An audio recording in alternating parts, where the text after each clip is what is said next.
Hello everyone, Seminoff here, and a little chat today about Reiki practitioners, Reiki clients, and responsibilities for self. It's something that has come up in conversation a couple of times over the past little while, and I'm feeling the need that it's worth having a little chat about because it's not always something we think about. Reiki, I'm a Reiki master. I teach Reiki, and I've had the most incredible students. I'm very, very lucky with the experience I have with everyone I meet. It's always a lesson and it's always a gift. However, what needs to be known is Reiki is safe. Reiki as an energetic modality is a direct line to the divine, period. Full stop, end of discussion. It is a safe modality. However, the challenges occur when the practitioner and or the client are not true to themselves and doing their shadow work. So this is something, again, shadow work is a trendy term and it isn't fun. It's going into the depths and the darkness and really realizing what your fears are, where they've originated, all that sort of thing. Your lack of self-worth, your worries around finances, your karma, that we've come to this planet, this earth incarnation. The wind is blowing a gate. So it's something to consider as both a practitioner and a client. So even though someone has had the perfect training, they have graduated even as a level 3 Reiki practitioner, essentially, that's where the masters come from. Master is a teacher, right? It's just a terminology for the modality. It doesn't mean anyone's better than or less than, and in particular in the purposes for this discussion. Because I've had clients come to me who aren't ready to do their work, for example, come to me for a healing and information from their spirit guides, and it's not necessarily information they want to hear, and so they don't continue, and that's perfectly fine. Right? This same client is potentially not, is going to continue to seek other practitioners to resolve an issue that they really don't want to do their own background work on.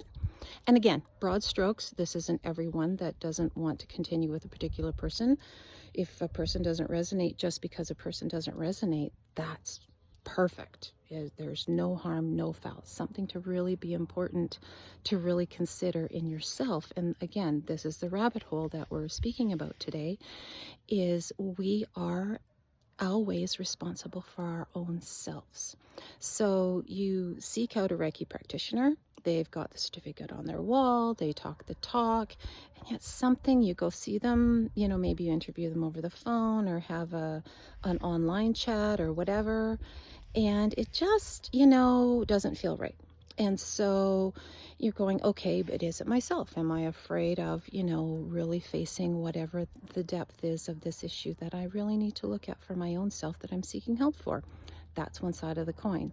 So step up, you go to the person and you're like, yeah, didn't resonate. And by resonate, I mean, in your guts, in your heart, there's something that was just like, ugh, constriction, clenching, and you can be honest with yourself that you were not avoiding, right? That they weren't bringing up something like, oh man, yeah, right, shit happened, and I really haven't dealt with that grief, that whatever, right? That's like, okay, sunshine, you need to, continue and do your work.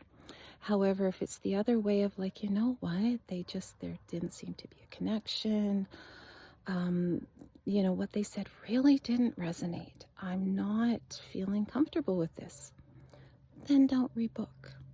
Because either that just wasn't meant to be a relationship for either one of you, or this particular practitioner hasn't done their work. So I liken the Reiki, there's 3 levels of Reiki, 1, 2, and 3.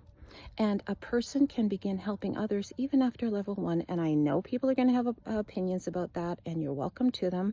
I am speaking from my experience, and I've been doing this a long time. I'm old.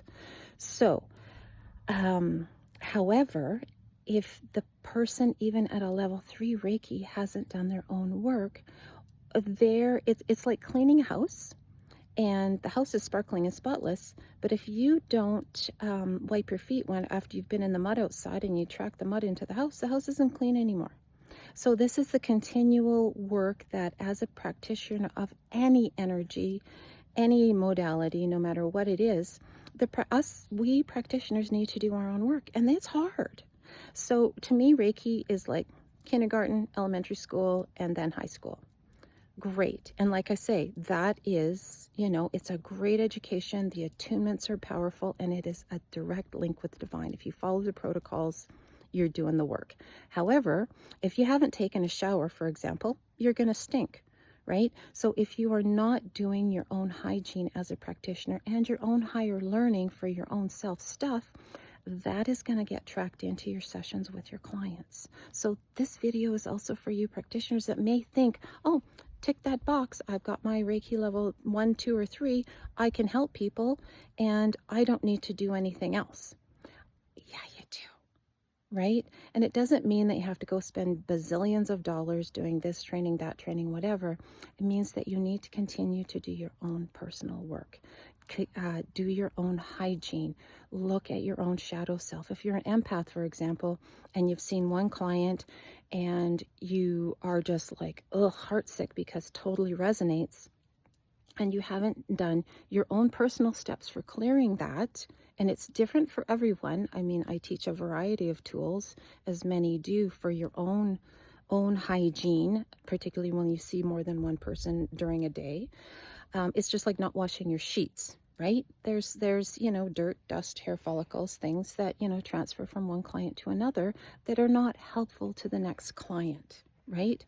So if you're not doing that, you are tracking in the mud into, the next session, and that's not helping the person coming in or yourself. So as a client, it is important for you as well, because you're seeking out an energy person because you're feeling that this is something that's going to help you. You're seeking out an energy person because you know there's something more that you need, and you may not know anything. You may not know the difference between Reiki and light body or anything. That's okay. What you do have, and we all have, and what energy work helps with, is waking up our intuition. Remembering who we are as the soul that came into this experience, this incarnation. And again, there's all kinds of different words for all that stuff. So what is really, really important as a client, someone looking for healing, someone looking for guidance, is that you trust your own inner self, that the person you're connecting with resonates, even if it's not necessarily what you had hoped to hear. Okay, feel free to follow up with any questions for me about any of this stuff ever with these videos that I make. I make them because somebody somewhere needs to hear it, and I'm here to help. I do all different types of work, and I'm just here to help. So much love to you all. It is a beautiful fall day here in southern BC, Canada. A little bit dry. We could use some rain. And this is a break from me picking rocks in my arena so that I can bring my horse in and do some work here. So thank you all for watching and listening, and much love. Mwah.